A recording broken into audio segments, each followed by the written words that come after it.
Sejam muito bem-vindos a mais um episódio do Construindo Empresas, o podcast sobre como empresas são realmente construídas.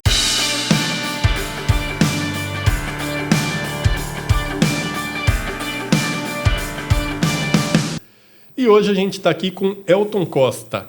Tudo bom, Elton? Tudo bem? Como é que estão as coisas por aí, pessoal aí? Saudação para vocês e vamos conversar bastante sobre a engenharia, sobre as empresas de engenharia, a vida do engenheiro, que tanto sofre aqui para poder empreender nesse país, né?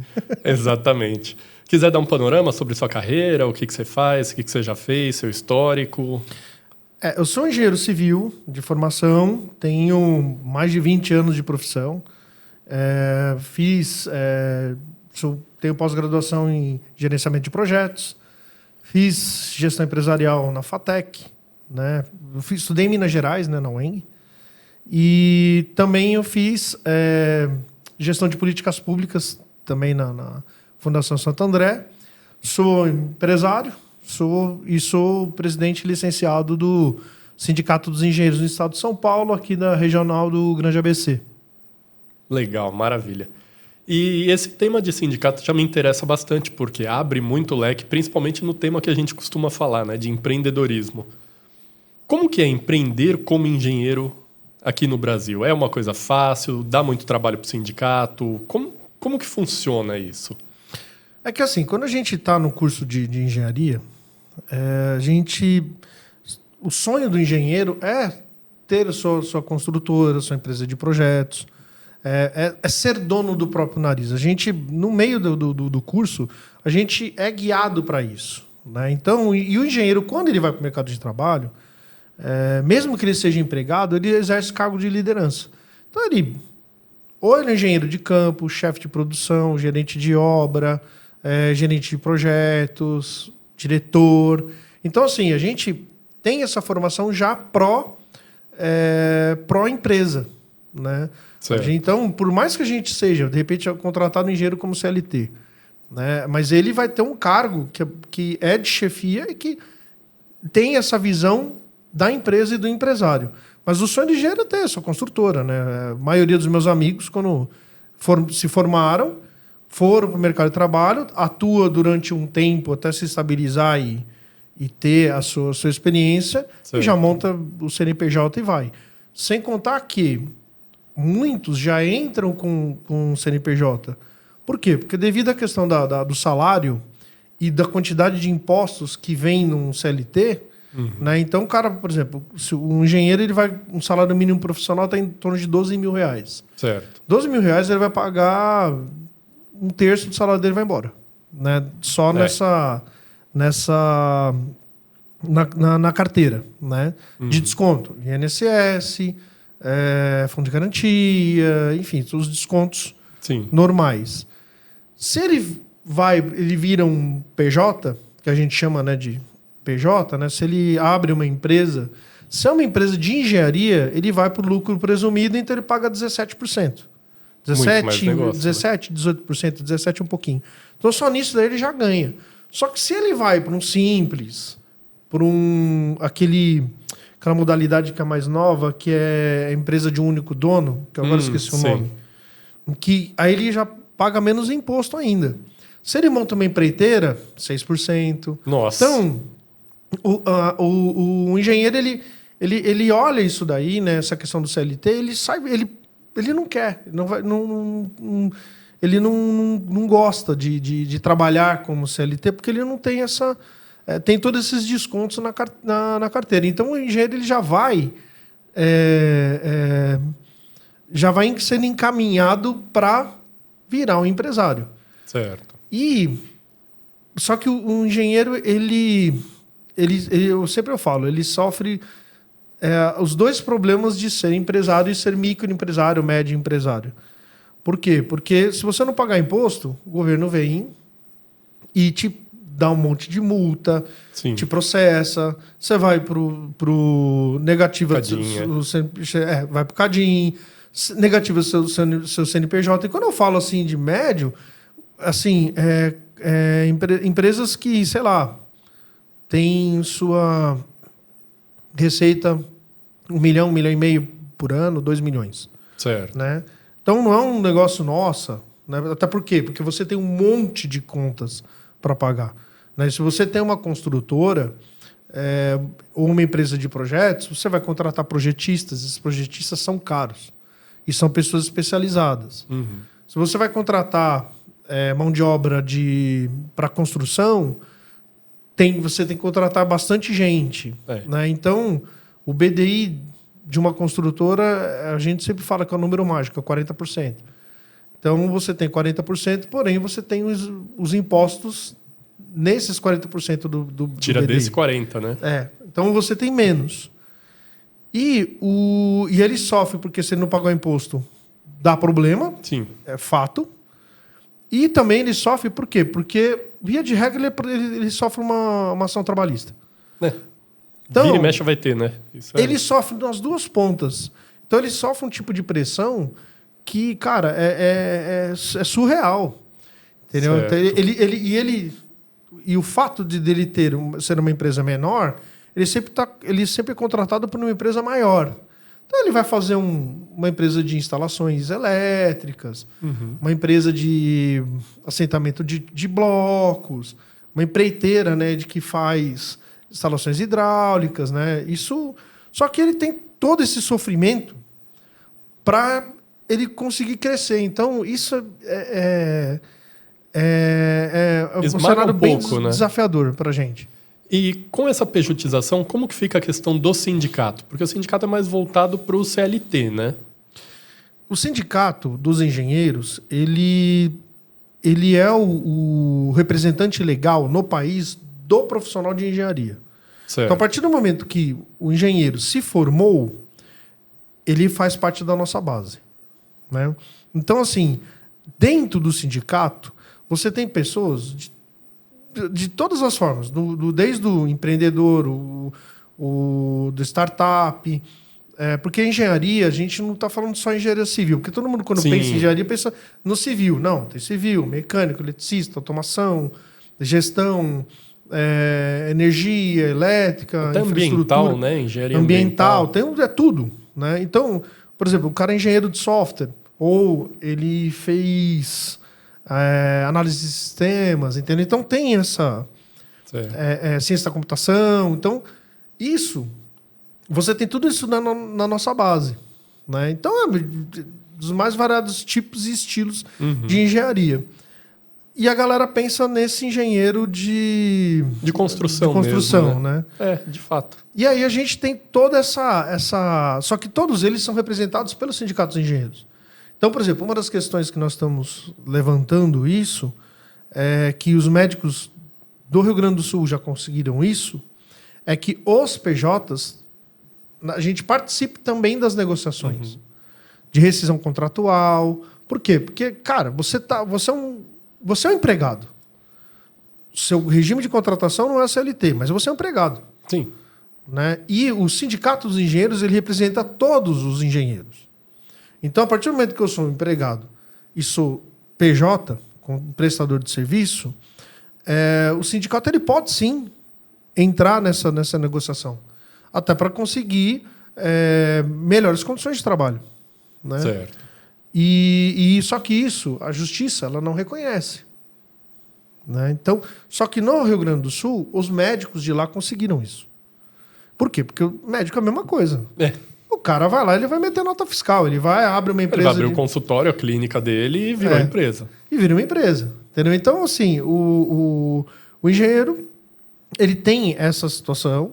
O sindicato hoje, ele está se transformando em... Para além de ser representante da categoria e da engenharia, para se tornar um hub de negócios. Certo. Um lugar onde que você, por exemplo, me formei engenheiro, quero me colocar no mercado. Você tem um sindicato ali com o núcleo de oportunidades.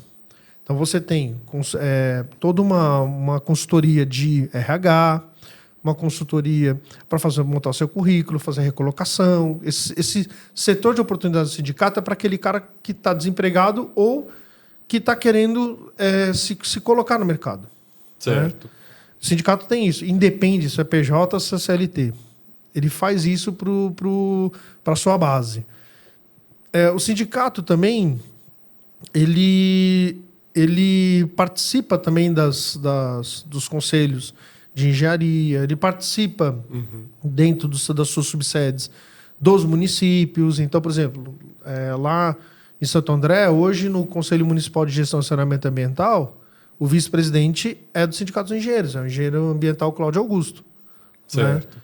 E a gente participa também do Conselho Municipal de Habitação, Conselho Municipal de Política Urbana, né? Participamos das organizações de engenharia estudantis. Então, por exemplo, o Centro Acadêmico das Engenharias da UFABC, o presidente é um associado nosso. Né? Então, certo. A gente vai... Ele tem um papel muito mais ativo do que um sindicato comum, né? Que ele só está lá esperando ser acessado, né? Ser acionado. É que antigamente, antes de 2017, antes da reforma trabalhista, o sindicato era assim também, reativo. Só que de lá para cá, a postura dos sindicatos em geral, quem não mudou essa postura de ser reativo, ficou para trás. Ele perde representação, perde recurso, fica muitas vezes refém de negociações com as empresas, né? E aí você acaba se descolando da base. E perde totalmente o protagonismo, né? Exatamente. Então, assim, e nós estamos fazendo vários trabalhos para conectar essa base junto com o sindicato, porque a gente depende do engenheiro para sobreviver. Sem dúvida. E é difícil acessar o engenheiro. Tipo, o cara que é de baixa ou média renda, é difícil ele ter. É um serviço que é caro, né? Você acha que existiria alguma forma de viabilizar isso para que a pessoa comum possa ter acesso a isso, né? Se ele vai construir uma casinha pequena de 2 dormitórios, a parte da engenharia fica cara nessa construção, né? Sim. Assim, eu costumo falar o seguinte. Quando a gente fala de construção, eu sempre dou exemplo da questão da saúde. Mas não serve só para a saúde. Direito, né? Então, quando você pega e fala de o engenheiro na construção é caro, ele não é que ele seja caro. Ele tem um valor agregado. É um custo elevado na sua mão de obra. Porque, assim, enquanto profissional, o engenheiro muitas vezes é mais barato do que o pedreiro, do que o carpinteiro, do que o armador.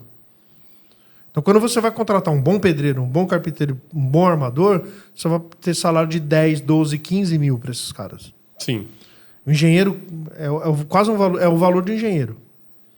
Só que o que o engenheiro agrega em termos de otimização de recursos, gerenciamento, gestão, fazer as coisas dentro das normas, evita patologias, né? Você faz tudo de uma forma racionalizada. Então, o que acontece? Por que as pessoas têm esse pensamento de que engenheiro é caro? Porque não usam. Porque as pessoas não têm esse hábito de usar o engenheiro. Mas por que... Aí eu pergunto assim, né? Mas por que a pessoa não tem esse hábito de usar? Simplesmente porque não tem acesso a esse tipo de serviço. Aí eu falo assim, mas, poxa, Elton, como é que a pessoa não tem acesso? Porque você não tem um serviço público de engenharia. Exato. Não existe nada. Não tem. Então, assim, essa é uma das questões que o sindicato luta, para que a gente consiga levar a engenharia para toda a população. O cara que não contrata engenheiro, ele vai continuar não contratando, com serviço público ou não. Se eu tenho um serviço público de engenharia, pelo menos ele tem um acesso ao profissional. E a partir do momento que ele tem esse acesso, ele começa a verificar os benefícios que tem e que o seu desperdício em obra, que seria de 30%, 40%, ele cai para 15%. Só aí já de repente paga, né, o serviço? Paga várias vezes o engenheiro.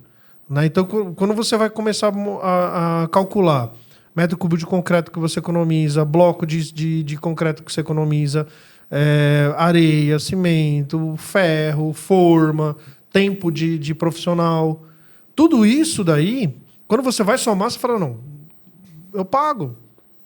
Só que isso não acontece porque as pessoas não têm acesso.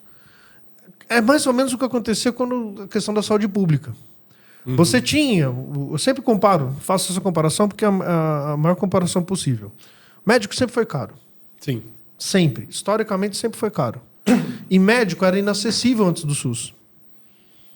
O médico ele deixou de ser caro depois do SUS? Não. Continuou sendo caro. Só que a população ela começou a usar os serviços do médico. E hoje, os médicos são imprescindíveis na nossa sociedade. Antes, você resolvia lá com o chazinho da tia, com... Até na farmácia, né? Você vai na farmácia, pede alguma sugestão, ele te dá, você compra e tenta melhorar naquilo. Não, você chegava, você passava por uma consulta no farmacêutico, já saía medicado, muitas vezes com injeção, com tudo. Me dá uma injeção disso daqui. Aí o cara ia lá e dava, entendeu? Então, e tinha época que o farmacêutico não era formado, ele era o farmacêutico prático, né? Prático. É a experiência que ele já tem de alguns anos, ele era autorizado a tratar totalmente a pessoa, praticamente. E o farmacêutico prático, eu comparo ao mestre de obra, ao pedreiro também, que eles não têm formação, eles são práticos. Sim. Então, assim, o pedreiro e o carpinteiro, o armador, eles vão aprendendo, eles entram tudo como servente e vai no transcorrer da sua evolução profissional, vai ascendendo, vira pedreiro, assentador, armador, carpinteiro, vira especializado em acabamento, pintor, ele vai para um outro caminho. Ele virava eletricista, mas depois da NR10 aí parou, porque aí você tem que ter o curso. Né? Então, deu uma segurada em relação a isso. Agora, o que nós temos que ter? Exigências de formação para nossos profissionais, né, de construção civil, e você tem que ter o acesso, o livre acesso da população ao serviço de engenharia e arquitetura. Sim. Né? Então, a engenharia e a arquitetura tem que ser vista como um direito do cidadão. Ela tem que ser pública, universal e gratuita. Né? O cidadão tem que acessar esse serviço. Você tem defensoria pública, você tem saúde pública, você tem educação pública, você tem assistência social pública, você consegue fazer reiki, você consegue fazer acupuntura, você consegue fazer fisioterapia, você consegue fazer veterinário, né? Sim. Mas você não consegue um engenheiro e arquiteto públicos. E como que poderia viabilizar isso? Hoje nós temos uma lei, que é a Lei 11.888 de 2004, que ela foi instituída, que ela institui o serviço de assistência técnica para habitações de interesse social, que seria a assistência técnica gratuita. Certo. Temos o Fundo Nacional de Habitação de Interesse Social e temos o Fundo Estadual de Habitação de Interesse Social.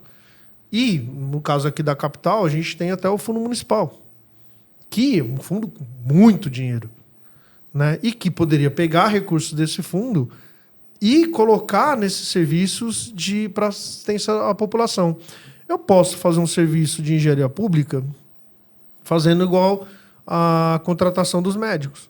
Você tem uma OS, uma organização social de saúde, né?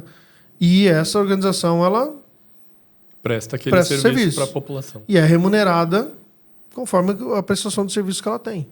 Estabelece metas, estabelece formas, mas isso podemos também seguir o caminho da Defensoria Pública. A Defensoria Pública ela atende um X de pessoas dentro de um recorte de sociedade, porém o que passa desse recorte ela tem um convênio com a OAB. E aí a pessoa tem acesso a um advogado por um preço bem baixo. Bem baixo. Entendeu? Então, você tem essas duas formas de você levar a engenharia e a arquitetura para a população. Você pode fazer isso, um convênio com os conselhos regionais, seja de arquitetura, seja de engenharia. Você tem as associações de engenheiros e arquitetos, né, no estado de São Paulo inteiro. Você tem o próprio sindicato dos engenheiros, sindicatos arquitetos também do estado de São Paulo. Então você tem várias... o Instituto de Engenharia. Então, você tem várias formas de você fazer com que as pessoas consigam acessar esse serviço. E isso vai garantir uma das coisas que está dentro da nossa Constituição, que é o direito à moradia. Exato. E o que falta para isso acontecer? Vontade pública, vontade política. Falta organização dos engenheiros. Você, engenheiro, você, arquiteto, tem que encampar essa luta. Os médicos, eles conseguiram... Os médicos que trouxeram o SUS para a população. Nós, engenheiros, arquitetos, a gente tem que também levar isso para a população, levar esses serviços. Isso vai valorizar a nossa profissão.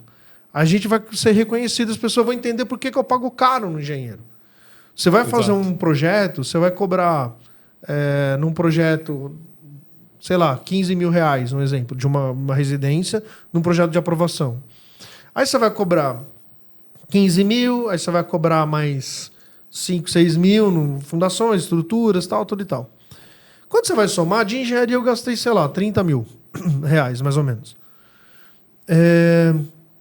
Só que a custo dessa obra, você vai gastar 200 mil, 300 mil.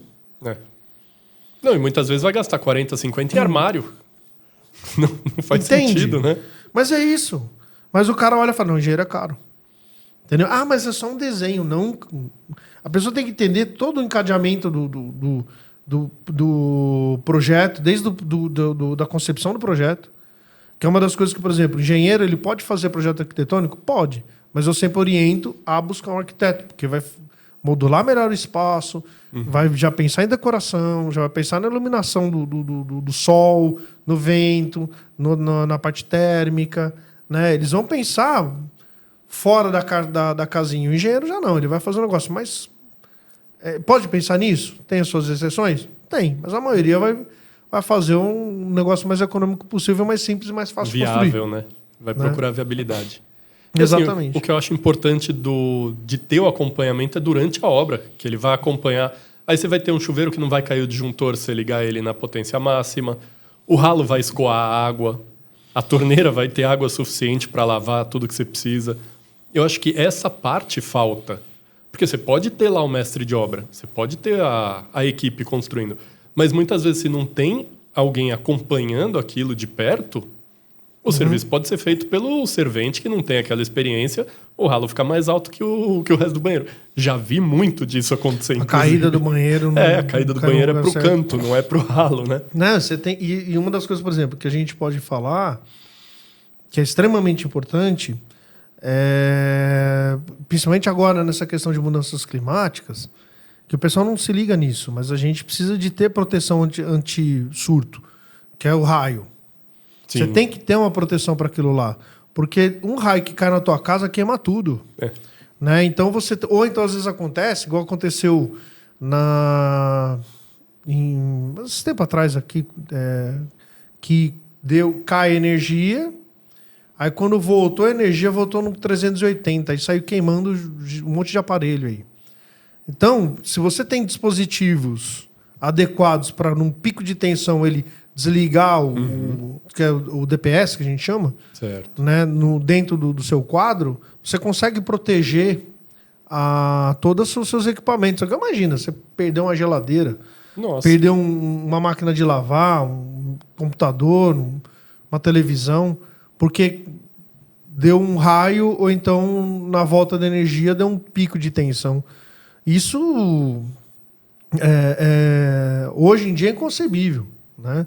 Fora também que você tem... Nós, assim, aqui no Brasil, a gente tem processos construtivos que são... Há 500 anos atrás, a gente construía assentando um tijolinho no outro e continuamos construindo assentando um tijolinho no outro. Não muda, né? Sendo que nós temos processos industrializados para a gente poder fazer a construção mais barata e mais baratas, com maior produtividade, com menos pessoas. Porque hoje, por exemplo, a gente tem um problema que o nosso empresário de construção civil ele está sofrendo com falta de mão de obra. Por isso que eu falei que você vai pegar um carpinteiro bom, é 10 pau, 12, 15. Ele tem demanda, vai aumentando o preço, né? Natural. Não, lógico.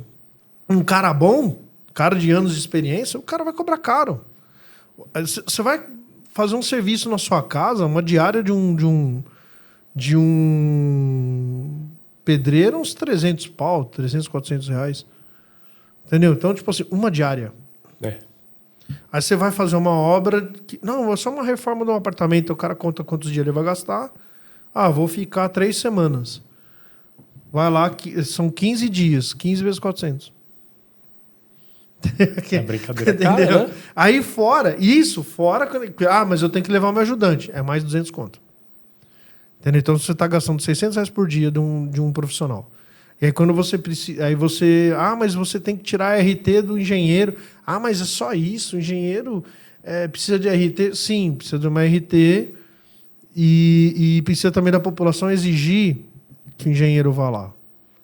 Né? Muitas vezes as pessoas, pelo fato de eu ser, de eu ser do sindicato, as pessoas vêm me procurar com dúvidas e tal. A maioria das vezes eu assim, primeira pergunta que eu faço: tem profissional contratado? Não, tenho. Tá, então pede para ele me ligar. Ah, mas não. Eu entendo a sua dúvida, mas você precisa primeiro tirar com ele e ele vem e me liga. Ou você passa o meu contato, pede para a pessoa entrar em contato, vou sentar com a pessoa, vou atender, vamos esclarecer, vou te ajudar, no que for. Mas o meu apoio é em relação ao profissional. No caso, né? Quem está fazendo. Ao profissional. Porque eu tenho que respeitar essa pessoa. Né? E a gente tem que parar de ser terra sem lei, a engenharia e a arquitetura. Tem que parar com isso. Hoje, se eu tenho um terreninho e quero construir uma casa, dá para construir sem engenheiro ou é obrigado a ter? É obrigado a ter. Até para você tem que aprovar o projeto na prefeitura. A prefeitura ela vai exigir que tenha um autor do projeto e o responsável técnico. Pode ser a mesma pessoa. Ou pode ser pessoas diferentes, mas ela vai fazer essa exigência. Você vai ter que constar na placa, lá na obra. Você vai ter que comunicar o início de obra para a prefeitura. Você tem que comunicar o término de obra da prefeitura. Dependendo da prefeitura, você tem que comunicar cada fase. Então, iniciamos a fundação. Tá, aí o fiscal vai lá. Estamos levantando a primeira laje, batendo a primeira laje, o fiscal vai lá. Estamos em etapa de alvenaria. Então, você tem essas comunicações que a gente... não são todas as prefeituras. Tá? Certo. A maioria não faz isso. A maioria te dá o alvará, você vai lá, constrói, quando terminar, o fiscal vai lá para ver se está de acordo com o projeto, te dá o habite e tchau. Porque muitas vezes para a prefeitura o que interessa a área construída se está batendo com só o projeto. Só para o IPTU, né? Porque é uma fonte de arrecadação. Infelizmente é isso. Mas quem deveria se preocupar com isso, se está sendo bem feito ou não, é o profissional. E essa relação cliente-profissional é uma relação que hoje é ruim. Porque muitas vezes ou o cliente exagera no pedido, quer que o cara vá lá todo dia e não paga por isso. Ou então, muitas vezes, o cliente negligencia, tipo, tá tocando pedreiro e toca aí. Pede para ele fazer diferente do projeto, alguma coisa. É o que mais tem. Aí depois fica pronto, aí o cara fala assim, pô, meu... Mas... Aí não aprova, né? Mas, o que tá acontecendo aqui? O fiscal tá errado, o fiscal tá pegando no meu pé. Aí você vai olhar e fala, meu amigo, porque você não fez de acordo com o projeto. Mas você tinha que ter vindo aqui, você tinha que me orientar. Ih, rapaz, nossa, daí a gente escuta bastante. Mas, enfim, né? E é isso que eu falo. E nós, da engenharia, a gente tem essa situação de ser empreendedor, mas também ser empregado. Sim. Né? E, a maioria das vezes, a gente, igual eu falei, nossas empresas são micro, pequenas e médias empresas. E a gente tem que passar pelas agruras de ser... Mesmo eu tendo uma média empresa, eu sou empregado da empresa maior. Certo. E essa empresa maior ela vai querer explorar e me arrancar tudo que puder de mim. Pagar o mínimo possível, Pagar o mínimo possível. E vale a pena hoje empreender como engenheiro? Montar uma construtora, um escritório de projetos, alguma coisa? Vale.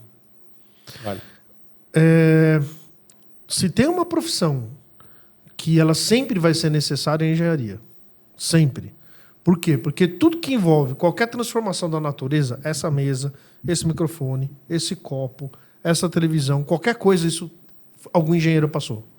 Algum projeto foi feito. Alguém pensou isso daí. Qualquer transformação da natureza, ela passa pelo engenheiro. Quando você vai fazer uma plantação, você precisa de um engenheiro agrônomo. Uma criação de gado, uma situação de chuvas, de rio, irrigação. Quando você pensa em levar água potável para a população, quando você pensa qualquer coisa que envolva, que mexa a natureza, você tem engenharia no meio. E hoje em dia, cada vez mais, você precisa mais da engenharia, porque cada vez mais a tecnologia vai avançando e as ferramentas que vêm são desenvolvidas por engenheiros. Desde dos hardwares, essa televisão, Smart TV, parará, que acessa a internet, você joga o jogo, faz um monte de coisa aqui, e os softwares, com inteligência artificial, com que todo mundo fala, mas a inteligência artificial vai roubar o emprego de muita gente vai ser engenheiro de IA. Não. Sua profissão qual que é? Eu trabalho com software. Com software. Então, você trabalha com software. Aí você vai lá e desenvolve os softwares tudo. Mas você vai desenvolver o software para um outro profissional de engenharia trabalhar. Sim. Seja com gerenciamento, com gestão, com cálculo estrutural, cálculo de instalações, qualquer coisa. A pessoa precisa saber olhar para aqueles dados, para aquele resultado daquilo e interpretar aquilo. Interpretar, exato. Então, por exemplo, não adianta a pessoa falar assim, mas eu fiz uma planta da minha casa na IAF, renderizei, fiz lá a maquete eletrônica, que bonito e tal. Tá bom, só que quando você vai olhar, o banheiro está de frente para a sala. Ou conectado com a porta na cozinha. Entende? Sim. Então, assim, aí você vai olhar, vai verificar que a iluminação, o tamanho da janela não está adequado ao tamanho do ambiente. Então, que você tem que ter lá, quando áreas de ocupação permanente, né, é um sexto do vão daquela... a área de iluminação tem que ser um sexto do tamanho da área daquele cômodo. Então, se tem 6 metros, tem que ter 1 metro de janela ali. Exato. No mínimo. No mínimo. E aí se você for um banheiro ou cozinha, que é uma área de você não, né, ocupação provisória, você vai lá, cozinha, sai fora. Vai passar de jantar. Você vai no banheiro, toma banho, faz o que tem que fazer lá e sai fora. Esse pode ser 1/8 do tamanho da área. Certo. Mas isso, se você não tiver estudado, você não sabe. Eu mesmo nunca tinha ouvido falar sobre isso. Entendeu? Se você não for um técnico em edificações, técnico, nível médio, você não vai saber. Entendeu? Então, e metade disso você tem que considerar como ventilação. Então, por exemplo, eu faço uma janela de 1,20 m por 1,20 m, ou 1 por 1, por exemplo. Você fez pegando esse seu caso. Vai ser uma janela tamanho 1 por 1. Metade dela eu tenho que ter de ventilação. Então ela tem que abrir metade. Tem que abrir metade. Entendeu? Tudo isso é questão de técnica, entendeu? Técnica de projeto. Eu posso fazer um desenho, a IA pode me proporcionar um desenho extremamente lindo e maravilhoso. Só que não fica adequado. Não fica adequado. Você tem uma posição pegando residência, tá? Você tem uma posição porque prédio, normalmente tem apartamentos em todos os lados. Sim. Mas você tem uma residência, você tem o lado que o vento sopra. Você tem o norte magnético, você verifica o lado que o vento sopra para você poder fazer uma ventilação adequada e melhor da sua casa. Você acha que o software vai olhar isso daí? Não vai. Não é nada. Isso vai refletir em economia depois, né? Porque você não precisa de ar-condicionado, você faz um pé direito mais alto. Eu quero fazer... Porque aqui no Brasil, por exemplo, nosso país é um país quente e os prédios... Cada vez a altura entre o piso e o teto está diminuindo. Em vez de aumentar. O pé direito aqui tem que ser alto, tem que ser 3 metros. Não pode ser. Mas é que é economia de recursos na construção também. Exatamente. Você tem 2 fiadas de bloco a menos por andar. Que quando você vai fazendo uma construção desse tamanho, diminui bastante. Sim. Só que, por outro lado, o conforto ambiental lá dentro piora. Né? Você tem uma situação de piora no conforto ambiental. Né? Por quê? Porque se você tem uma casa com um pé direito mais alto, ela é mais confortável. Tem mais espaço para o ar frio que vem embaixo entrar e o ar quente ele sobe mais. Fica no teto, não e aí incomoda. e aí você consegue ter um espaço melhor climatizado. Mas, cara... E dá uma sensação melhor você estar num lugar alto, que nem aqui. O teto é alto. Pô, você não sente, tipo, fechado ali dentro, abafado, né? Parece que dá uma sensação de mais... Até mais amplitude, mais conforto mesmo. Exato. É muito mais confortável. E você pode fazer... brincar com essas questões arquitetônicas. Colocar uma sanca, colocar os spots, fazer iluminação indireta. Você tem um monte de coisa que pode fazer lá. Os arquitetos eles ficam felizes com isso. Tem um restaurante que eu costumava almoçar lá no centro de São Paulo, que ele tem aquelas janelas antigas, tipo fazenda mineira, né?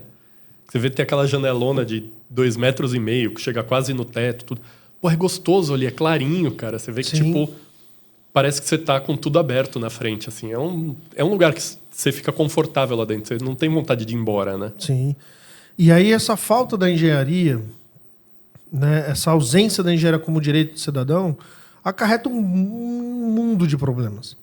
Então, por exemplo, se eu faço um projeto que é claustrofóbico e tem problemas de ventilação, as pessoas que vão morar ali dentro vai ter problema de rinite, vai ter sinusite, vai ter problemas respiratórios. Se tiver doenças contagiosas, vai pegar todo mundo. Entendeu? Porque é isso. Então, assim, quando a gente não tem esse direito, as pessoas saem ocupando terrenos e vai construindo aleatoriamente, porque é terreno ocupado.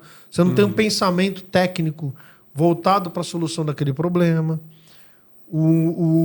E isso cai na situação de nós, engenheiros, nós precisamos de chegar e sermos mais ouvidos. Começar a pensar em exigências legais quando a gente pensa em planejamento de desenvolvimento de cidades. E mesmo cidades e zonas rurais. A gente precisa ser levado em consideração. Ah, mas Elton, tem gente que prefere diz que tem que adensar. Tem outros que falam que tem que... certas escolas falam que tem que horizontalizar. Independente do que você pensa em termos de pensamento urbano, você tem que fazer alguma coisa, não pode ficar essa zona que tá. Tem que ter um estudo, tem que ter um padrão, inclusive, né? Entendeu? Então você tem certas situações e certos locais que, por exemplo, você pega o centro de São Paulo, você vai demolir um prédio antigo e vai fazer um novo, você tem que obedecer uma série de recuos. Mas, pô, cara, ali não precisa, porque você já tem um monte de prédio que nunca obedeceu nada. Não vai mudar muito, né? Não vai mudar mas nós precisamos melhorar a urbanização das cidades. Sim, concordo, temos que melhorar. Mas a gente tem que melhorar onde dá para melhorar. Onde que nós vamos melhorar? O centro? Não, vamos melhorar a periferia, que eu tenho que ir lá fazer regularização fundiária, urbanização de favela, levar saneamento para o povo, temos que fazer produção habitacional. Aquele contexto de nós temos que ocupar os vazios urbanos? Sim, temos que ocupar os vazios urbanos. Mas tem pessoas que moram 30, 40, 50 anos, gerações, naquela ocupação, naquela favela. Aí você vai simplesmente arrancar aquele pessoal de lá e botar no outro lugar e, tipo, as pessoas não vão querer. Né? Você tem um histórico de vida, todo mundo se conhece ali. Então, assim, é uma comunidade. Você vai desmanchar aquela comunidade e empurrar cada um para uma Coab X, Y, Z. Geralmente longe do centro. Muito longe, né? do local onde elas moravam. Não, e vai ter aquele ônus de transporte também. O cara vai sair lá Tem em Taboão, tinha, né? Uma bem grande. O cara vai sair de Taboão para trabalhar aqui em São Paulo, ele já vai perder aí 2 horas. Exato. Em cada trecho, né? Para vir e para voltar. Aqui na capital, você tem um vetor de crescimento de habitação de interesse social que na Zona Norte, que é muito grande. Perus, aquela região lá,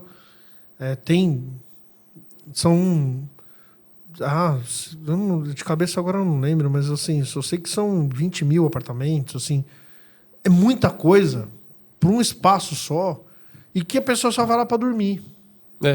Aí você cria espaços que não tem vida, não tem movimento, não tem um mercado, não tem nada. Você vai lá às ruas, aqui em São Paulo tem vários casos assim, que você anda muros altos, calçada, a iluminação fica prejudicada, a insegurança é grande, aí você tem que ficar colocando câmera para tudo quanto é lado. Só que o lugar que tem movimento, que tem um bar, que tem um mercado, que tem... Você gera vida.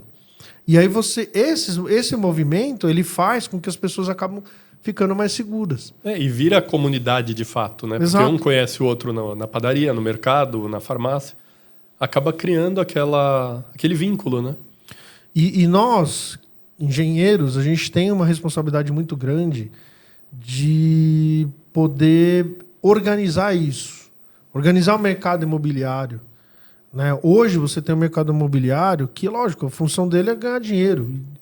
E não estou falando para você que tem engenheiro que fala assim, não, mas eu preciso ganhar dinheiro. Sim, temos que ganhar dinheiro. E dá para a gente ganhar dinheiro. Só que nós temos que organizar a cidade. Temos que pensar a cidade. Tem um espaço a dar com o pau para fazer construção. Só que nós temos que ir pensando a questão urbana de uma forma em que a gente consiga criar essas centralidades, né? E não precisa ficar dependendo de você ter que ficar fazendo grandes deslocamentos. Né? Por quê? Exato. Porque você entope as ruas de carros, o metrô cresce e vem mais gente para ele, o transporte público não dá conta, porque é muita gente, e são deslocamentos muito grandes. Né? Então você tem essa... eu falo que a gente precisa de construir câmaras no setor público, câmaras técnicas que discutam isso e que essas coisas passem pelo crivo técnico. Teve uma pessoa que até me propôs de fazer um quarto poder, que seria isso. Essa questão... Essas comissões, né, no caso. Essa questão técnica, entendeu? Porque questões técnicas tem que ser tratado por técnicos. Entendeu? Então não adianta... Fazer, né? Porque hoje em dia a gente tem muito... É duro, mas a gente tem vários secretários de obras que não sabem o que é uma obra. Né? Mas o cara tá lá. É advogado, administrador, mas não entende do risco. Mas o cara se cerca de um monte de profissionais. De assessores e tal, mas não é a mesma coisa. As prefeituras não... Assim, uma das coisas que acontecem é que as prefeituras cada vez contratam menos engenheiros e menos arquitetos e terceirizam mais. E aí, a partir desse movimento de terceirização, ela empurra. Hoje, por exemplo, na lei de licitações, você tem uma modalidade chamada integrada. Modalidade integrada é o seguinte: o poder público dá um input, um estudo preliminar, alguma coisa, e aí o ganhador ele desenvolve o projeto e executa a obra. Quase um turnkey.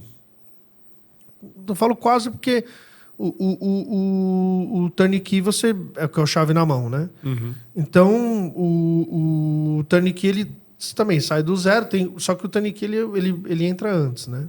E também você usa muito por questões tecnológicas, de uma tecnologia específica e tudo certo. e tal. Mas nesse caso da licitação integrada, não, ela já vem com o projeto e a obra junto. Porque é para terceirizar mesmo. Sim. É para o poder público nem pensar em projeto. E aí, quando você olha os quadros nas prefeituras, a maioria delas não tem engenheiros e arquitetos suficientes para poder dar conta, nem de gerenciar. Nem de fazer um termo de referência adequado para fazer uma contratação, nem de fazer os estudos preliminares adequados para a prefeitura montar, o poder público montar um projeto, para aí sim, depois que o projeto é pronto, captar recurso. E nessa integrada, o projeto feito pelo vencedor da licitação, ele é avaliado pelo poder público ou não? Teoricamente, sim. Mas não tem o número suficiente de engenheiros também, né? Exatamente. Então a gente cai nisso. No CDHU, na época que eu trabalhei lá, você tinha a empresa que era projetista, a executora, a construtora, você tinha a projetista, você tinha a gerenciadora e depois chegava no CDHU. E depois a construtora tinha a empresa fiscalizadora. Então você tinha esses graus. Os únicos concursados eram do CDHU. Tudo isso para baixo era tudo com edital. E aí você não tem... Aí a empresa, ela fica... Se eu não estou errado, era um contrato de 2 anos e renovável por mais 1 ano. Certo. Aí a empresa, sei lá, perdeu interesse, ou quebrou, ou saiu, sei lá, qualquer coisa, entra outra empresa, outro consórcio, aí de repente tem um consórcio trabalhando no norte do estado de São Paulo. Aí trocou, fizeram a licitação nova, troca a empresa e entra outra. Aí tudo aquilo que você tinha de conhecimento agregado vai embora. Aí essa empresa vai pro litoral. Ela sai daqui do norte de São Paulo e vai pro litoral. Aí litoral é outra realidade. Sim. E sendo que você tinha que ter, dentro da estrutura do CDHU, profissionais que a gente não perdesse esse histórico, né? Esse histórico, né? Essa expertise. E não acontecia de um mesmo grupo de empresas ter a fiscalizadora, a construtora, a projetista? Ah, acontecia.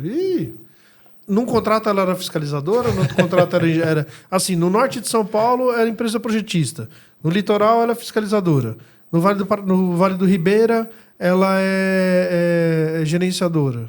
Isso aí menos mal. Pelo menos ela não fazia a segregação com tudo empresa do mesmo grupo, né? Não, isso não pode. Ainda bem. Aí tem essas... Mas assim, eu acho que nós temos que criar corpo técnico dentro do poder público para a gente poder pensar as cidades, planejar o Estado, planejar o país. Né? A gente não tem um projeto nacional de desenvolvimento, a gente não tem projeto de nada. A gente só vai fazendo e vai tocando. Não tem um eixo, um norte, um projeto disso, um planejamento de curto, médio e longo prazo. Nós não temos. A gente fica refém a cada 4 anos, fica trocando presidente. A gente... temos que ter políticas públicas que elas sejam perenes, que elas continuem, que elas ficam ali, ó. E não acontecer que daqui tem 4 anos, entra o governo, sai o outro, muda o nome, muda o aspecto. Então, quando você tem uma das coisas que nós... Vamos pegar o Plano Real. O Plano Real começou no governo do Itamar, passou Fernando Henrique 1, 2, Lula 1, 2, Dilma 1, 2, Temer, Bolsonaro e Lula de novo. Tá aí, 30... Agora, ontem... Nossa, verdade, né? Ontem, 32 anos. Isso é uma política pública. Eu duvido que alguém seja contra isso. A mesma coisa você chegar, por exemplo, o Bolsa Família. Embora tem gente que reclame, fala alguma coisa, mas é uma política pública que está aí. Temos que ter outras políticas públicas que façam as pessoas melhorarem de vida, ascenderem socialmente, para depender menos. Exato. Né? Eu acho que isso que falta. Tem muita gente que está acomodado de fato nos benefícios, mas tem muita gente que precisaria daquele start para conseguir sair e ter a sua autonomia. E não tem um projeto que faça isso de fato, né? Que vai te dar... Tem aquele pé de meia que ele vai dar um dinheirinho para o estudante, mas nunca vai virar um empreendimento. Nunca é muita coisa. Mas uma fração muito pequena vai virar um empreendimento, alguma coisa de fato, quando ele for se formar ali, né? O problema que a gente tem no decorrer desses... Desde de 89, de 90 para cá, a gente veio muito aquela coisa do faça você mesmo, do meritocracia, do faça você mesmo, do empreendedorismo, e viemos muito com isso daí. E não, tem que desmantelar a CLT, tem que acabar com ela, tudo e tal. Hoje a gente vive numa situação em que tudo isso que foi plantado lá atrás nós estamos colhendo agora. Então, o que aconteceu? O fato das pessoas foram desmantelando as relações trabalhistas, empresa e trabalhador, fez com que o trabalhador, o que ele fez? Ele falou assim, bom, o negócio é empreender. Exato. Então, o que eu vou fazer? Eu vou montar uma lojinha virtual no Instagram e vender roupa. Aí nessa lojinha virtual no Instagram vender roupa, ou virar ou ser maquiadora, ou fazer pequenos reparos, o marido de aluguel, ou Uber, ou entrega de iFood, entrega de Mercado Livre. E foi E essa falta de regulamentação criou um cenário que, para o empresário, isso é o caos. O empresário não se ligou nisso. Os empresários tudo, não, tem que ser mesmo, bora lá e tal. Virou caos. Porque hoje você tem problemas para contratar uma pessoa. Sim. Porque os salários, eles não subiram. Você vai contratar um assistente, um assistente administrativo, um caixa, um recepcionista, é 2.300. Esse é o salário na carteira. Uhum. Aí você entra com desconto. Ah, mas tem benefício, tem cesta básica, tem... Mas, cara, vai subir para sei lá, você pega lá, a pessoa tá lá 2.300 na carteira. Aí o cara olha e fala assim, bom, 2.300 na carteira, você descontado em 10% disso, porque o salário é baixo, vou ganhar 2. Aí ele vê o mercado e fala assim, bom, vou vender bolo, eu vou ter o custo aqui, o trabalho era o que eu quero, faço a minha renda do dia que eu quiser. Se eu trabalhar bastante, vou vender bastante, eu vou ganhar bastante. Se eu trabalhar pouco, eu vou vender pouco.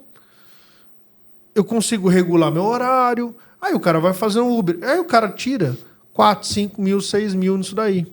Sem débito nenhum de imposto, né, na fonte.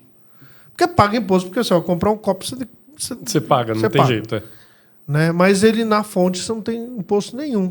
E você passa a margem do imposto de renda. Porque o medo do pessoal, por exemplo, controlar o governo ficar olhando o PIX, é porque ele vai controlar o fluxo de dinheiro na conta, né? E aí vai cobrar o imposto de renda em cima daquilo. Sim. Então a pessoa ganha 5, 6 mil por mês. Como é que com 2 mil, com obrigação de cumprir horário das 8 às 5... Presencial, que o cara vai ter que sair de casa. Que eu vou ter que... E o horário de almoço dele, da meio-dia a 1, de segunda a sexta, muitas vezes de segunda a sábado. Como é que eu contrato alguém com isso daí? Competindo com essa forma de trabalho. O empresário está encalacrado. Sim. E o empresário ainda não acordou para isso. Para entender que o que foi feito em termos de reforma trabalhista, não, liberou geral, se eu quiser o contrato, se o funcionário quiser, ele pode negociar direto com o patrão. Cara, isso criou... A relação que você tinha, que era uma relação que a pessoa entrava na empresa, ela queria ficar a vida inteira lá na empresa e tal, acabou. O cara não tem mais esse vínculo. Trabalha 1 mês, 2 meses, daqui a pouco dá um pé. Você tem empresa de software, você vai contratar um cara, você vai contratar PJ. O cara, na hora que quiser ir embora, ele vai. Não, e tem um problema, que assim, para mim é a pior parte da pejotização. Eu vou lá, eu preciso de um engenheiro. Eu posso contratar o Elton CPF ou o Elton CNPJ. Aí eu falo, não, vou ser esperto, vou contratar o CNPJ, não quero o cara aqui me rendendo problema trabalhista. Uma vez que eu contrato o CNPJ... Não é o seu projeto, é o projeto da sua empresa. Uhum. Se você contratou um engenheiro recém-formado e colocou para fazer, eu não posso fazer nada. Uhum. E o empresário muitas vezes não percebe isso. Ele está contratando o CNPJ, ele não tem aquela pessoa disponível para a empresa dele.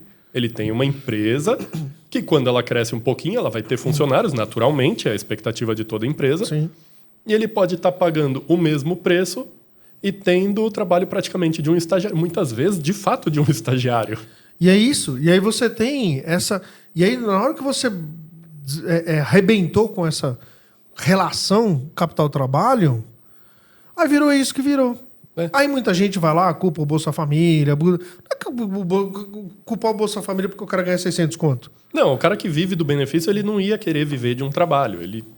não quer, ele não gosta, ele não consegue, sei lá. Entendeu? Mas assim, se a gente não consegue viver com um salário mínimo, 600 conto. Não é por conta dos 600 reais. É essa circunstância que trouxe essa... E aí a pessoa entra no Cade Único, ela tem uma série de reduções de tarifa social, tal, gás, uma série energia de coisa. E tal, né? Aí o cara vai olhar e fala assim, porra, eu ganho 6 pau. Tenho esses benefícios aqui. Por que eu vou trabalhar por 2 conto, cara? Se eu ganho 6. Exato. Mesmo que não tivesse os benefícios, o cara ganha 6 mil no Uber. 5, 6 mil, ele vai trabalhar por 2. Não vai. Aí o que sobrou pro empresário? Ou ele aumenta... E faz o squeeze da margem dele. Ele aumenta o salário, ou ele sobe o salário, para poder agregar alguém e reter, tentar essas pessoas que querem um pouco mais de estabilidade. Né? Ou ele faz isso, mas eu te falo, mais de 30 anos batendo a cabeça para a gente ser empreendedor. Ou seja, esquece estabilidade, isso aí é coisa besteira. Você tem que ter autonomia, depender de você mesmo, né? Você tem que se libertar da SLT. Meu... Aí você pega alguém que, de repente, a pessoa fala assim, não, tudo bem, eu quero uma estabilidade, eu quero todo mês saber que eu tenho para ganhar, ok. Ou então, se eu for mandado embora, eu tenho fundo de garantia, eu tenho 13º, tenho férias, né? Só que esse tipo de pessoa, ela acaba estudando igual doido para passar no concurso público. Sim. Então, o privado perdeu essa mão de obra. E aí todo mundo põe a culpa na geração Z e tal, tudo. Mas lógico, cara, você vem... Quem nasceu em 90 tá com 34 anos, 36 anos hoje. E ele foi crescendo, ouvindo esse discurso. Quando chegou hoje aqui, amigo, não quero saber trabalhar. Quer cumprir horário? Para! Ou o cara já pensa aquilo que eu falei. A gente entra já com aquela cabeça de pensar de ser patrão, ser dono, né? Sim. Então, isso é uma discussão que nós temos que fazer uma discussão muito séria no país de fazer um pacto social nesse sentido, de valorizar o emprego formal, de valorizar a relação formal de trabalho e tentar diminuir como é que fala? Ai, meu Deus, fugiu a palavra. Principalmente para mim, o que acho que deveria diminuir é a burocracia, né? Para contratar, mandar embora, é tudo muito difícil. Mas eu falo assim, você tinha que ter... formalizar mais, ter essa relação mais formal. Sim. E essa... O charme, né? Não é charme, não seria essa palavra. Mas o glamour, né? Da pessoa ser empreendedora, de querer chegar e, tipo, a pessoa não tem que querer isso. Ela tem que querer ser empreendedor. Beleza, ótimo. Gerar emprego, renda. E eu tenho que ter investimento nisso para que a pessoa consiga crescer. Só que, cara, vai montar uma empresa aqui e vai tentar crescer. Não é para todo mundo. É difícil. Muita gente que começa não tem o perfil sequer. Porque aqui a gente tem, por a gente não ter projeto, isso seria um instrumento muito importante de ascensão social. Mas ascender socialmente aqui nesse país, meu... sempre é uma galera aqui em cima empurrando a galera para baixo e que ela fique lá embaixo. Um ou outro. Quando eu falo um ou outro... Elton, mas tem muita gente que ganha muito dinheiro aqui. Sim, tem muita gente que ganha muito dinheiro aqui. Se você pegar nos 200 e quase 300 milhões de habitantes, se você pegar 3 milhões, é gente pra caramba. Sim. Mas é uma fração perto dos 300. O que eu acho assim, que é um problema, é que a partir do momento que você fala, eu tenho uma empresa, o cara acha que é uma empresa, faturando 50 milhões, você tá lá andando de carro importado, você mora numa mansão. Isso é uma outra fração muito pequena, a empresa que deu certo ao ponto do cara crescer. Muitas vezes o cara fala, eu faturo 20 mil reais, faturo 30 mil reais, os caras, tá rico, ganha 20 mil, ganha 30 mil. Mas não, é aquilo que a gente conversou no começo aqui, dos 40%. Então, se você tem 30 mil, 40% é 6, não é? 40 de 30? É. Então, você tem 6 mil para pagar os impostos e tudo? Dá... 10% daria... 10% é 3. 3, 6, 9, 12. 12 mil. Você vai... É o dobro do que eu tinha falado. Você vai ter que pagar os impostos, você vai ter que tirar... 12... Bruto. Aí você tira o imposto, é os 6, 7 mil, mais ou menos. Exato. E assim, você tá nos 6 mil. Só que uma vez que cai de 30 para 20, reduz o imposto, beleza, porque é percentual, naturalmente, mas você continua pagando funcionário. Você tem um funcionário de R$2.000 de salário, ele está te custando uns 3.800, 3.600. Isso você me falou um ponto, por isso que eu falei da questão do pacto, de fazer um pacto social. Governo, trabalhadores e empresas. Uhum. A gente tem que chegar e tornar menos atrativo essa questão da uberização. Tem que ser menos atrativo. Sim. Não pode chegar e estar do jeito que está. Ah, mas vai faltar Uber. Não, não vai faltar. Não vai faltar. Sempre vai ter. Essa conversa de que, mas se eu vou burocratizar. Não, não vai burocratizar. Você precisa tornar menos atrativo isso. Você tem que tornar atrativo a relação patrão-empregado. Ela tem que ser atrativa. Ela tem que chegar... Você tem que fazer formas de fazer com que esse trabalhador consiga ganhar mais, porque passa muito pela valorização do salário. Não podemos se iludir em relação a isso.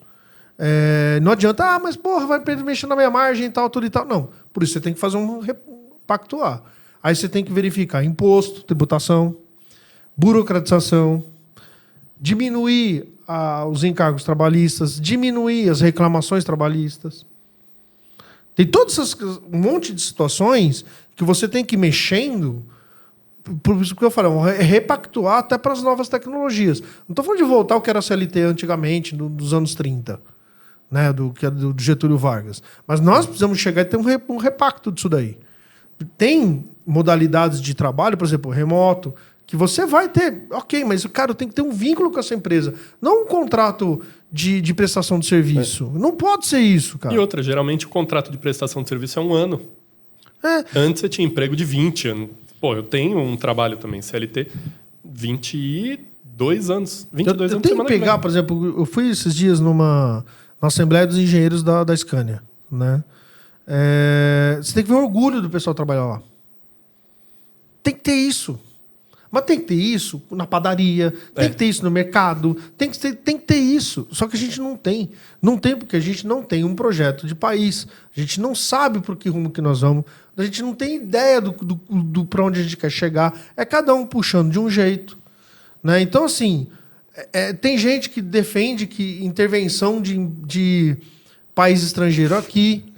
Então, assim, pô, cara, não podemos chegar a fazer uns negócios desses. A gente tem que simplesmente chegar a organizar essa bagunça. A única vez que tentaram organizar essa bagunça foi quando teve a Revolução de 30. Mas tivemos 15 anos de ditadura ali no lombo do povo. Né?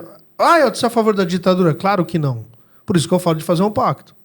Um pacto social. Você entra patrão, empregado, governo, e moldar essas relações e ajustar e adequar e modernizar isso. Sim. Não simplesmente fizeram a reforma trabalhista de qualquer jeito. Que você coloca aquele serviço intermitente, você joga... Agora tá lá, sentadinho, não sei se é o Gilmar Mendes ou o Xandão, que tá sentado em cima lá da pejotização. Se o Supremo falar que tá liberado, acabou o CLT no país. E aí, essa relação que as pessoas têm, já era. Aí, para as empresas, isso é terrível. É um negócio assim que assim, é algo... nós vamos retroceder para uma época que cara, é colonial. Vai retroceder porque a relação... ela vai simplesmente deixar de existir qualquer relação. Uhum. Para eu poder contratar alguém, mas vai ser uma dificuldade imensa. Ou vai ser gente muito no começo de carreira, que está precisando de pegar bagagem, mas na hora que pegar bagagem dá no pé. Ou eu vou ter que fazer. E pegando em começo de carreira, você nunca vai ter a seniorização, né, daquele funcionário. Você nunca vai ter um cara que você fala, não, este é de confiança. Até voltando um pouquinho para o tema da engenharia, qual é a dificuldade de quem começa agora na engenharia? O cara que acabou de se formar, qual que é a dificuldade? Porque assim, é até uma piada que o pessoal fala, né? Tipo, se formou engenheiro, beleza, já se inscreveu no Uber e tal. Porque dizem que o começo de carreira é muito difícil para o engenheiro. É de fato? Ele é um começo de carreira assim, bem complicado mesmo. E dependendo da engenharia que você for, é muito complicado. Então, por exemplo, se eu for fazer uma engenharia de automação, aí me formei em engenharia de automação, fiquei feliz, fui lá, graduei, tudo e tal, pô, que bacana, mas eu fiz uma faculdade particular em que metade do meu curso é à distância. Já Ninguém começa contrata, errado. né? Ninguém contrata.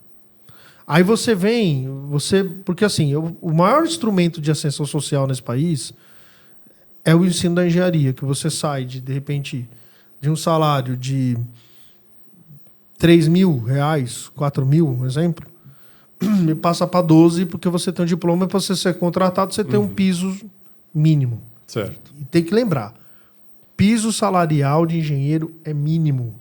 Mínimo, não é o máximo, é mínimo. Então, no mínimo, R$12.000. Então, você tem... O salário sai de 3 para 12. Você ganha 4 vezes mais. Então, você pega um elevador, pum, de uma hora para outra. Sim. Só que o problema é que você tem uma fiscalização ineficiente por parte dos conselhos de engenharia em relação aos cursos de engenharia. Eu não estou falando para acabar com os cursos. Não, eu quero que forme cada vez mais engenheiro. Isso era outra coisa porque que eu ia nós também. falta engenheiro. Se fizer um trabalho sério de desenvolvimento econômico, se tiver um plano de desenvolvimento desse país, vai faltar engenheiro. Se esse país começa a crescer 3% ao ano, em 5, 6 anos nós já estamos sem engenheiro. Mas assim, vai faltar global ou vai faltar engenheiro capacitado, competente de fato? Não, vai faltar global. Hoje falta engenheiro capacitado. Hoje a gente tem problemas seríssimos de formação. De engenheiro que sai, engenheiro civil que sai de uma faculdade ainda falando no cano. Entendeu? De chegando e com aquele linguajar do leigo. Gente que sabe que não consegue ler uma planta, nem um projeto. Que você dá um projeto de estruturas para ele, uma armadura, o cara não sabe ler. Mas isso em toda a profissão. Não, entendeu? Não pode. A gente tem que ter pessoas capacitadas para isso. A gente tem que ter formas de você pegar... Isso eu estou pegando no civil, tá? Porque o civil, normalmente ele se forma, ele vai para o mercado. Ele tem mercado. Tem campo, né? Mesmo os de faculdade mais ou menos, porque você tem uma indústria de construção civil muito forte aqui no país. E ela ainda é muito artesanal. Então, Sim. você precisa do profissional. Mas tem muitos que não conseguem se inserir. E é uma tristeza. Isso gera uma geração frustrada. Em que você se forma engenheiro e você não consegue trabalhar como engenheiro. É. Que é onde vai vir o Uber e tal, tudo e tal. Aí você pega um cara altamente... De novo, engenharia de automação... Engenharia aeronáutica, cara, tem meia dúzia de empresas para o cara trabalhar. Ou esse ou vai para o mercado financeiro, ou vai embora do país. Entendeu? Você tem que ter desenvolvimento econômico atrelado. Uhum. Mas e não adianta só formar engenheiros. Eu tenho que ter uma indústria que dê vazão a esses advogados. Que precise desses engenheiros. Advogados não engenheiros. Porque assim, senão eles vão embora. Na UFABC o que mais tem é de engenheiro que forma e vai embora. Ou contrata, uma multinacional vem, contrata para trabalhar aqui no Brasil, vê que dá certo, cata os melhores e leva embora. Ou você vê um Itaú que vai lá, bate na porta ali, precisa de engenheiro. Você é bom na matemática, então venha, né? Porque a gente é bom em resolver problemas, a gente é bom a gente tem uma visão sistêmica do todo, Sim. A gente é bom em resolver problema, raciocínio lógico, não é mais disciplinado. O engenheiro é. Então, assim, nós precisamos chegar e ter como base, né, levar a engenharia para o povo. Levando a engenharia para o povo, vão vir mais engenheiros, ajustar essa questão do ensino da engenharia, deixar ela mais palatável à população, para tirar esse medo da matemática e o medo da física. Uhum. Que a partir do momento que a pessoa começa... eu falo pelo meu filho sempre gostou de humanas, eu também. Sempre foi um cara de humanas. Eu amava história e geografia. Detestava matemática. Quando eu fiz o técnico, que comecei a pegar aquelas coisas todas de física e aplicar na prática, caramba, o negócio fez assim, pum. Entendeu? Você olha, caramba, é assim. Só que se torna quase simples, né? Só que você passa 2 anos sendo massacrado por cálculo 1, 2, 3, 4, álgebra linear, cálculo de cálculo LCV, né? Cálculo vetorial, geometria analítica, geometria descritiva. Né? Você passa física 1, 2, 3, 4. Teoria das estruturas 1, 2, 3. Aí você, aquele mundo, mecânica dos fluidos e aquele monte de coisa que tudo em 2 anos, cara, corta metade dos alunos. Então tem que, no meio, inserir coisas relacionadas à engenharia, mas com práticas. Então, por exemplo, eu tinha matéria lá em Minas, estudando na UENG, né? Na Universidade do Estado de Minas Gerais, lá em Passos. E tinha teoria das técnicas de edificações, 1, 2, 3 e 4, que é onde você já vinha... Já via aquilo na prática funcionando. Já, né? Entendeu? Então, você dava uma aliviada na tensão da matemática ali. E aí, assim, a gente... E a gente precisa fazer isso. Precisamos formar mais engenheiros, mas não precisamos dar vazão para esses engenheiros e que eles fiquem aqui. Para pegar esse capital intelectual e ser usado aqui. Para isso, eu preciso de políticas públicas de desenvolvimento que desenvolvam a indústria brasileira, que protejam a indústria brasileira, que protejam o empresário brasileiro. O empresário brasileiro precisa de proteção, mas não é aquela proteção que fecha o mercado e não pode entrar nada. Não é isso. Nós precisamos que os governos comprem preferencialmente não, obrigatoriamente de indústria brasileira. É uma vergonha a gente chegar e ter que ficar importando respirador, importar máscara na época do Covid. A gente compra tudo de fora. A gente fica dependendo da China para tudo. A gente vai comprar essa camisa tem que trazer de fora. Ah, mas a China é mais barata. Amigo, produz aqui. Em escala. Pega essa América Latina toda. Né? Pega essa América Latina toda e os países da África que vende para eles o que a China fez, o crescimento dela, não foi vendendo para a Europa, foi vendendo para pobre, cara. Então, assim, pega os exemplos que tem de bom, vamos tocar aqui dentro de um projeto de desenvolvimento. Nós vamos absorver toda essa mão de obra. Senão a gente vai... Nós estamos indo muito para um caminho de virar uma Cuba com profissionais extremamente qualificados, mas você não consegue usar. Pouco, O cara, entendeu? Então, nós estamos indo para esse caminho, que é o caminho do engenheiro virar Uber. Sim. Mas não tem engenheiro, psicólogo, tem outro, terapeuta ocupacional, tem um monte de outras profissões que a gente não consegue absorver. A gente tem um SUS que, em termos de atendimento, é o maior do mundo. Só que a seringa é importada, o remédio é importado, a agulha é importada, a luva. Não, nós temos que catar isso aqui e falar, vem cá, vamos produzir tudo aqui agora. Governo, você vai comprar na indústria brasileira. Ah, mas não tem como. Nós vamos desenvolver. Não tem como? Pô, tu precisa de uma indústria que faça esse tipo de copo. Tá bom, então eu vou dar isenção, vou dar subsídio, vou pegar... Para que essa indústria comece a fazer alguma coisa. Numa situação muito extrema, montar uma estatal. O que eu acho assim complicado de dar uma proteção para a indústria é que assim, você fala, eu vou fechar o mercado, você não importa copo mais. A indústria nacional faz o quê? Taca o preço lá para cima. Não, mas aí é por isso que eu estou falando que o mercado está aberto. Está livre. Sim. Continua importando, com livre concorrência, ok. Mas o Estado, as compras governamentais, serem feitas de empresas brasileiras. Entendeu? Então você vai ter acesso ao seu vinho importado. Você vai ter acesso ao seu celular importado. Você vai ter acesso a carros importados. E tá tudo certo. Se você trabalha e ganha para isso, consegue comprar, ok. É direito seu. Sim. E é bom que tenha essa concorrência no mercado, porque o seu bolso vai agradecer. Agora, na compra governamental é outro papo. Aí a compra governamental ela tem que estimular a minha indústria. Se você vai pegar a NASA, ela vai comprar da onde os componentes dos satélites dos Estados Unidos? Obviamente não vai ser do Brasil, né? Entendeu? E nem da China. Exato. Pior da China. Eles vão comprar de lá, eles vão produzir, desenvolver e fazer lá.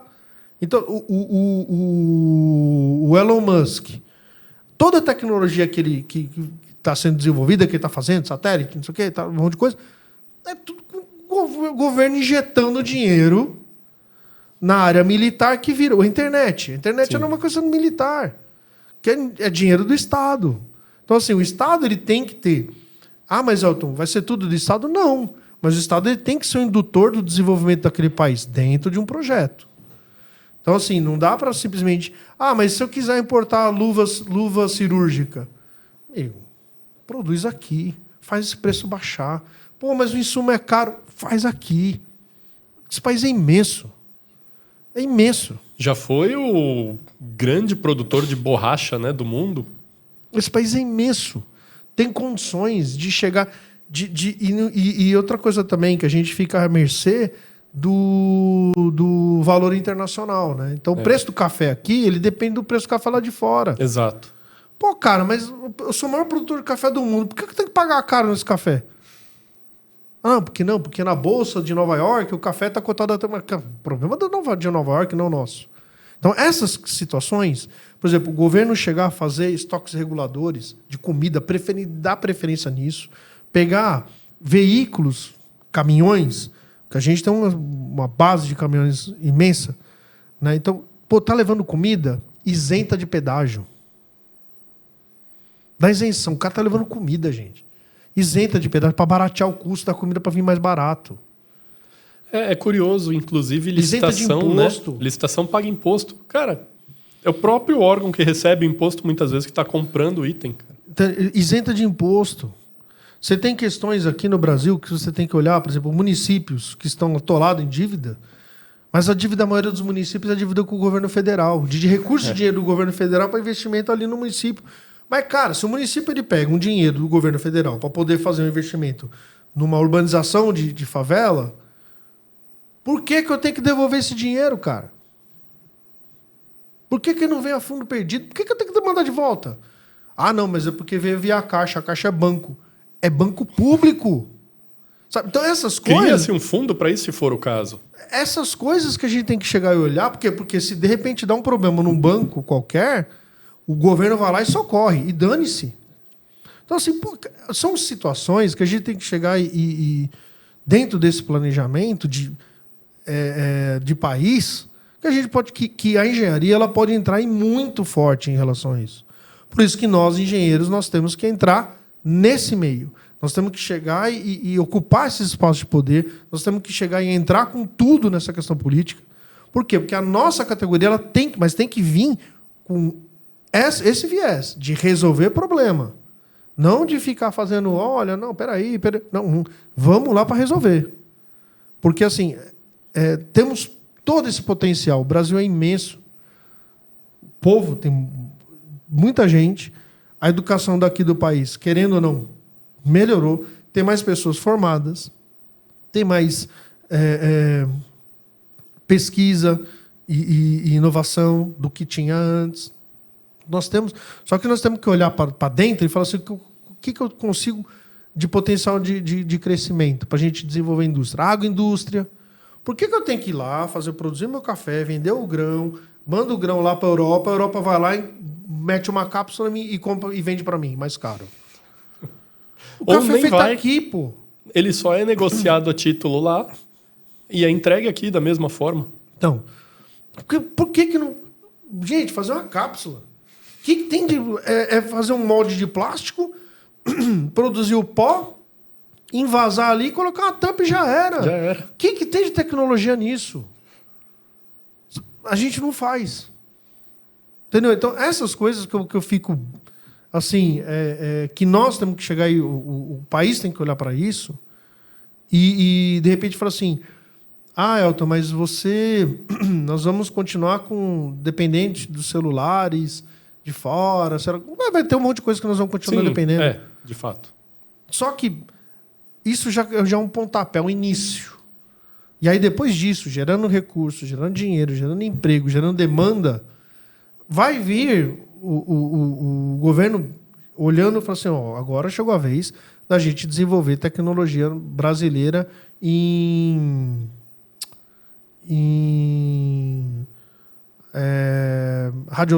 de geolocalização. Certo. Que a gente não tem. Não tem. A gente usa dos Estados Unidos. Se o Trump olhar para nós e falar assim, ó, corta.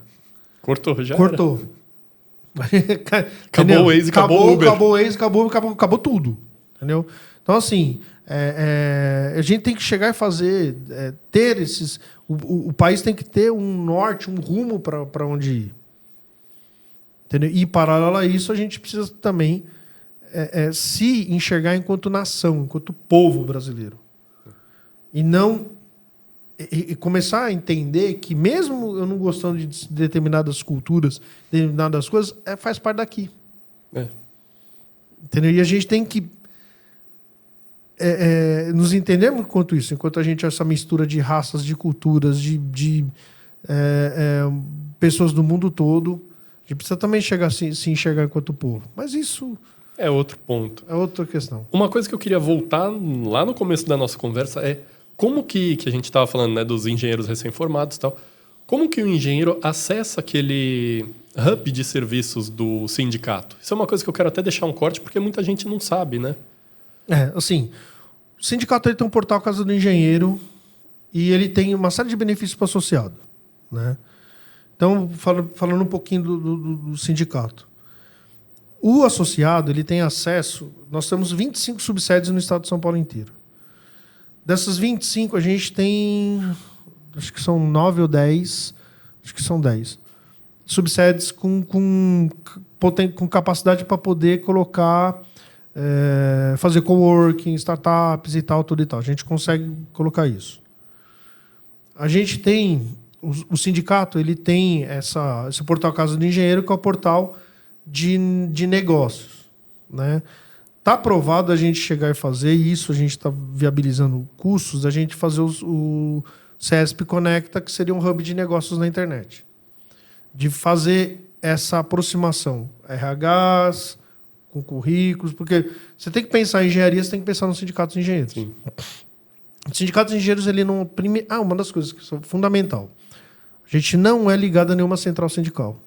Então, interferência político-partidária é zero. Não existe, certo. Isso já é um grande avanço. É zero. Eu posso votar no Lula, posso votar no Bolsonaro, posso votar em quem eu quiser. No Renan, no Ciro, não interessa. O que interessa é a gente estar aqui lutando pela categoria, pela engenharia. O sindicato ele faz várias atividades de aperfeiçoamento e aprimoramento. Então, por exemplo, semana passada mesmo a gente estava discutindo a questão da eliminação desses fios aéreos e a gente passar tudo na rua, vai falando questões técnicas, de recursos, questões políticas, enfim. Teve um seminário sobre o Evitol, que é aquele veículo, o drone, né, o carro de voador, transporte de passageiros, né? Que a gente estava discutindo como é que vai ser regulamentado, o tipo de carro, como é que vai ser feito e tal, porque você tem helicóptero, você tem isso, você tem aquilo, não sei o quê, trajeto e tal. Tava a ANAC, tava a Infraero, tava a Aeronáutica, todo mundo sentado discutindo aquilo lá. Então a gente tem uma revista chamada Cresce Brasil, que também dá o nosso... A cada 2 anos a gente faz uma revisão, saiu uma nova agora, e dando as nossas sugestões para os políticos, né? Mas agora, pegando nessa questão dos negócios, uma das coisas que a gente está querendo já... Estamos trabalhando para isso, é montar essas reuniões de network, né? Certo. Que hoje está em moda, né? Tem gente paga caro pra caramba aquilo. E a gente fazer isso para os associados. Para que a gente consiga fazer esse link entre os engenheiros das suas mais variadas atividades. Porque eu, por exemplo, enquanto engenheiro civil, eu vou fazer um prédio de apartamentos, que seja, eu tenho que ter elevador. Muitas vezes eu tenho que ter escada enclausurada. Vai ter que fazer a pressurização de escada. As instalações. Gás, elétrica, tudo, né? E você tem vários engenheiros, mesmo dentro da civil, você tem quem faz projeto, quem executa elétrica, quem executa instalação, quem executa a SPDA, quem faz a alvenaria, quem faz estrutura, quem faz fundação. Então você... vai precisar do outro, né? Vai precisar de um contato, de fato. Até porque isso cria um espírito de corpo. Coisa que a engenharia ela é famosa por não ter. Né? Cada um por si. Não, a gente tem que entender que o A é bom nisso, o B é bom nisso, o C é bom nisso. Então vamos juntar aqui todo mundo e fazer um bom trabalho para que o cliente fique satisfeito no final, porque no final é isso. Né? Você precisa de um cliente satisfeito. Você faz software, beleza, ok. Eu não faço. Pô, preciso de software. Ô, Renato, beleza, ó. Vou indicar o Renato. Renato, ó, tem um cliente meu que precisa de um software de gestão assim, assim. Eu indico, aí você vai vender seu produto, vai trabalhar com o cara. E tem que ser isso, entendeu? Então, a gente faz essas reuniões de network. Em Santo André mesmo, a gente tem até a gente está montando um grupo de mulheres empreendedoras, né, dentro da nossa sede. Ontem mesmo eu estava em reunião com uma empresa de isolamento térmico, que ela está querendo fazer uma série de workshops no ABC, levar não só ABC, Capital, aproveitar as universidades que nós temos relação, né, Federal da ABC, a Mauá, a FEI, a Anhanguera, enfim, todas essas faculdades para a gente poder fazer essa aproximação das empresas com os alunos. Né? Então, o sindicato de engenharia, pura e simplesmente de trabalhadores, ele tem que também, ele cada vez mais ele precisa se tornar um hub de negócios. A gente precisa cada vez mais ser atrativo para essas pessoas, porque os engenheiros é aquilo que eu falei lá no começo. Ele é formado para ser profissional liberal. Ele é formado para ser patrão, para ser chefe. Ele não é formado... Para viver em grupo, né? Não, para ser subordinado. Ele não é formado. Ele não consegue, não está nele, entendeu? E agora, assim, a gente já está caminhando para o final. Uma pergunta pessoal minha. Até o ministro André Mendonça do STF suspendeu, né, as multas da NR1 de psicossocial agora. Você chegou a ver na prática isso, como que ia funcionar numa obra, por exemplo? Porque você tem lá 60 pessoas, 80 pessoas trabalhando e, em tese, a NR1 deveria cobrar o acompanhamento psicossocial de todo mundo. Como que o pessoal estava fazendo para botar esses profissionais que estão lá em campo, na obra, para responder questionário de NR1? Chegou a ver em algum lugar? Cara, quem toca isso daí é a parte da segurança do trabalho, né? Então, os engenheiros de segurança do trabalho que tinha essa missão. Né? Então, você vai fazer aquela coisa. Você tem... Só que quando você coloca um negócio desse, as empresas que prestam esse tipo de serviço de segurança do trabalho, você vai fazer exame admissional, exame periódico, então, normalmente cai nelas. Elas não têm estrutura para suportar isso daí. Exato. Elas não conseguem. Então, assim, você tem que ter... Ótimo, excelente que tenha isso. Isso é muito importante, ainda mais depois da pandemia. Cada vez a gente tem problemas muito sérios em relação a isso, até por conta da questões de ansiedade, síndrome do pânico, burnout, um monte de outras coisas que há 20 anos atrás a gente nem ouvia falar. Nem existia. Porque veio com o smartphone. Hoje tudo você fica tenso, você fica bravo, você se estressa, você xinga, porque tá ali, vem, né? E os algoritmos gostam de uma treta e o ser humano também gosta de uma treta. Exato. Né? Não à toa que Notícias Populares, quando era pequeno, eram os jornais mais vendidos. O pessoal gosta de ver essas coisas. O ser humano se sente... É uma curiosidade, né, do ser humano. Só que isso, cara, arrebenta com a cabeça da pessoa. Né? Aí ela tem, não só isso, o nível de endividamento das famílias é muito alto. A facilidade e o acesso a casas de apostas, acesso a empréstimos bancários com juros exorbitantes que a gente... Que hoje você até usa como garantia o fundo de garantia de serviço. Cara. Isso é um absurdo. Isso é de uma excrescência assim que... Enfim, mas o que... Aí depois, dentro de um governo que fala que defende os trabalhadores, isso é para... Olha, enfim. Né? E aí é necessário, sim. Só que você tem que ter uma maneira adequada de implementar isso. Né? Mas, Elton, se não implementar, não vai andar. Você tem que vir, blum, jogar isso aí, porque no Brasil funciona desse jeito. Sim, a gente entende que funciona dessa maneira. Mas você precisa de, por exemplo, a fiscalização do Ministério do Trabalho. Ele vai lá, vai autuar aquela empresa por NR1, você não pode já chegando socando multa. Sim. Porque você tem que ter um período de implantação. Assim, olha, mas os empresários tiveram X tempo para implantar. Eles não vão implantar, não vai de boas assim, só empresa grande, multinacional, os pequenos vão. Então, você tem que vir a fiscalização ela tem que vir no sentido mais de orientar de começo, entender, pedir, aí manda uma notificação, manda a segunda, depois vai virar multa.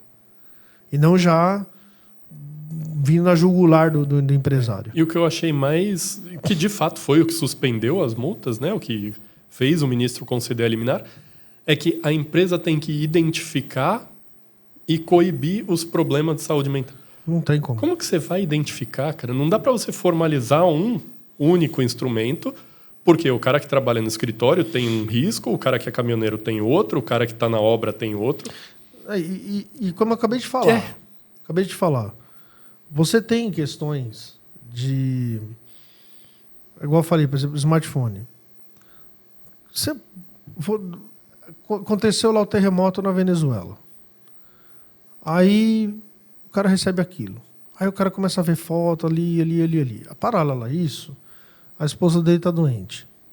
Aí ele vê aquele monte de coisa ruim e ele está vivenciando um momento ruim e junto com isso ele está endividado. E às vezes tem um filho que está nas drogas. Vai empilhando, né? Todas essas coisas, elas não são identificáveis dentro do ambiente de trabalho. Como é que eu vou saber disso? Eu tenho que ter um acompanhamento psicológico para e passo ali. Não é? A pessoa... É diferente, por exemplo, você tem uma enfermeira do trabalho numa determinada empresa em que o cara se machucou, está doente, ele vai lá e passa ali. Ele tem uma situação que, de repente, o técnico de segurança ele vai procurar o técnico de segurança. Não, cara, isso é uma questão muito íntima. A maioria não quer compartilhar com a empresa, inclusive. Entendeu? Então, assim, e é uma situação que tira o cara da produtividade dele. Uma das ações que foram feitas, que eu acho que é muito importante nesse sentido, é essa que está discutindo no Senado, essa redução do 6x1 para só 5x2. Você tem mais tempo de folga, trabalha menos, você consegue ter um tempo para se tratar, para se cuidar melhor. Só que para as empresas, mas mesmo assim, isso é um passo. Né? Mas para as empresas poderem adotar plenamente essa questão, elas precisam ter uma estrutura. E essa estrutura ela tem que vir, ela pode até, de repente, os sindicatos patronais se organizarem, contratar as empresas, melhorar essas estruturas, para que seus trabalhadores, os trabalhadores das empresas vinculadas a esses sindicatos patronais, eles possam ter um pouco de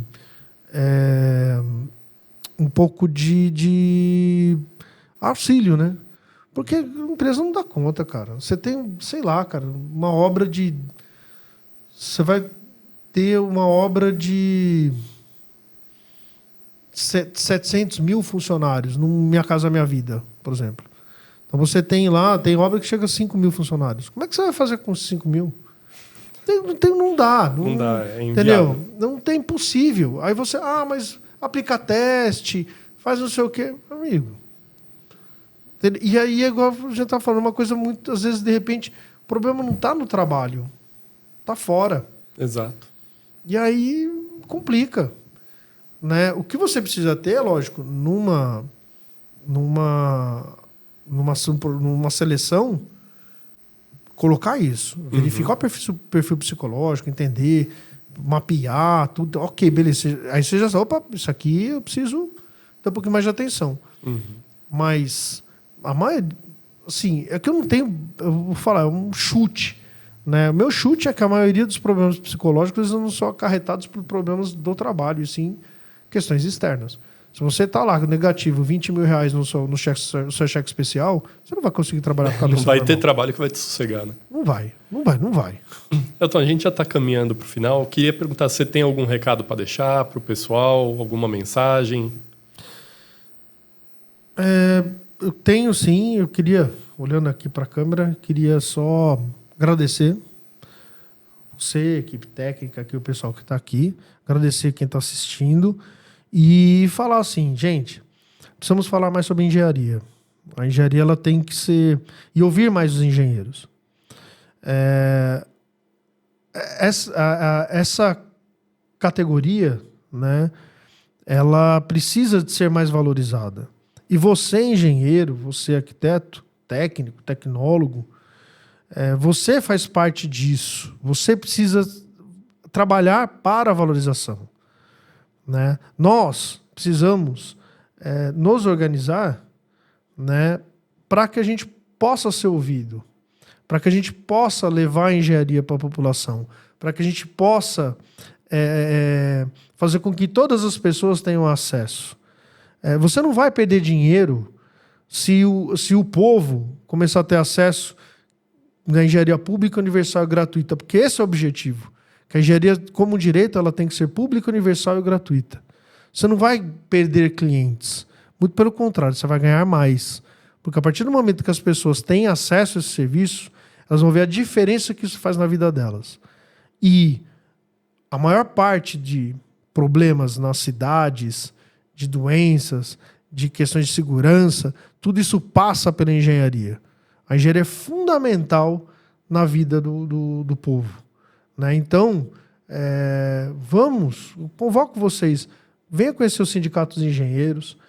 A nossa sede fica na Rua Doc Lobo, número 15, em Santo André, na regional nossa. Pô, se é da capital, fica na Rua Genebra, ali do lado da Câmara Municipal. Participe, vem junto. Tenho certeza que você não vai se arrepender disso. A sociedade toda agradece quando tem engenheiros. As maiores economias do mundo são formadas por engenheiros e o Brasil tem um potencial muito grande de voltar a ser protagonista nessa área no mundo. Maravilha. Muito obrigado pela presença, muito obrigado ao pessoal que assistiu, que está aqui com a gente e muito obrigado principalmente pela aula de engenharia. Aprendi muita coisa hoje. Estou à disposição. Qualquer hora que me chamar aí, sempre a gente que puder, está convidado. Muito obrigado. Obrigado a você.